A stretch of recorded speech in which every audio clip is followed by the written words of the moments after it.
is quite a gulf now between the imperatives of mining companies to continue to create and generate value and the long-term investments that are required for that versus the expectations of the investor community. And I think there is a big challenge there and a big gulf that needs to be bridged. I totally agree with you. There is a fear at the board level often now in the big groups of having been accused of excess capital spend in the past and this complete focus now on no capital spend. But there has also been the cutback when pairing costs on things like ESG, which is why we've seen some of the disasters that have resulted, not least in some of your old operations. So do you think part of the conversation with investors also has to be, if you want us to do proper ESG, there is also a cost there and there is less coming through in the dividend? The answer to that is yes. I mean, when you have the urgent need to cut costs, clearly the things that you cut generally are things which are not really good for you in the long term. I mean, in the old days, the easiest way of actually improving your C1 cash costs is to cut back on development. Because you don't actually see the negative aspects of cutting back on development until maybe a year or so later, but you can have an immediate impact on costs.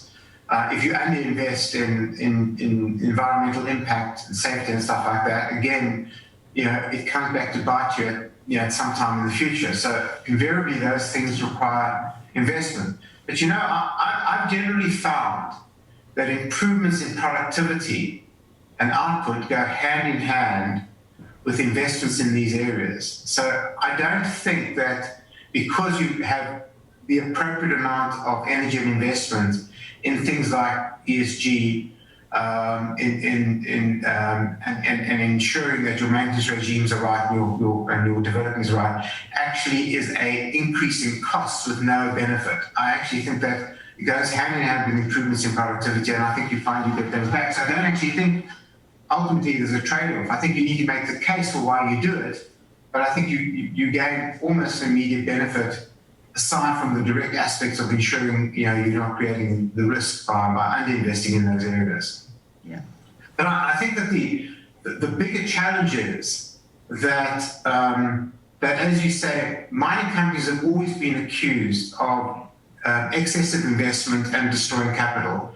And it is true that is what's happened. I mean, over many years. I mean, when you and I were starting out in this sector, you as an analyst and me as a young executive, we were right in the heart of the era where mining companies, controlled and dominated by engineers and geologists, were spending huge amounts of money, which was never ever going to be returned, and there certainly wasn't ever going to be a return on that investment. And then, we go through cycles, and then sort of the accountants take over and they focus on return on investment, and things get better. But as demand goes up and commodity prices go up and exceed, long run average prices, so people march into investing in capacity. And invariably, the people who get there at the back end of that investment ultimately spend the most amount of money, get the least return, and end up in a difficult situation. So that is all true. But it is very, very difficult for mining executives to calibrate those decisions with precision that investors seem to want. I mean, you are making decisions about investments which have a 20, 25-year life. And the smallest change over that period in a variable, whether it's your assumption on what your long-run price is going to be, or ultimately what elements contained within your C1 cash costs are, changes your returns dramatically.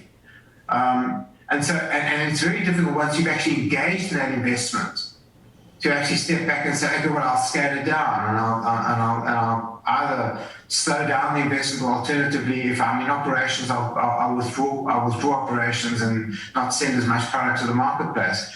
Yeah, that's just not the way things work. And so you are locked into an industry which is not able to calibrate with sufficient precision. So the nature of the investor who invests in the mining industry has to recognize and respect cyclicality, and has to recognize and respect the front-end loaded nature of your capex.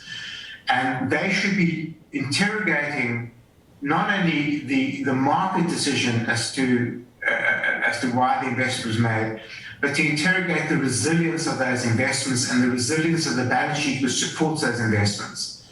So I think they should be less concerned about,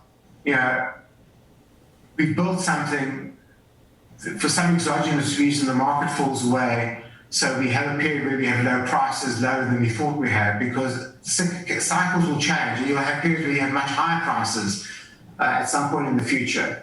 What you have to test is, are you resilient enough as an organization to handle that investment and live with that investment through a period of unexpected low prices? And it's that question, that sense of resilience which the market doesn't test and management teams don't actually approach that well. And that's the area which I think management teams need to educate investors about, and investors need to interrogate management teams on their capacity to build in resilience. And then, then you have to talk about if they are going to be building something, why has the industry so badly managed builds in the last few years? Why have we had these massive overruns?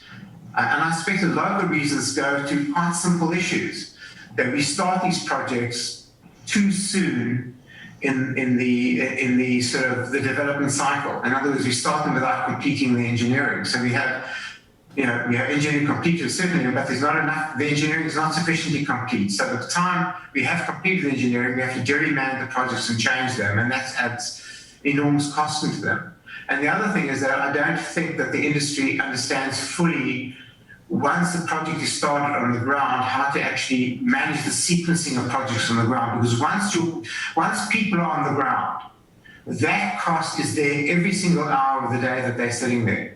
And if you have one thing which steps out of sequence, so you can't productively deploy part of your construction force, then not only do you go over time, but you go massively over cost. And it's those two areas which I think that we need to get right if we're going to successfully build things in a way where we don't end up with these massive overruns on time and on costs which can never be recovered.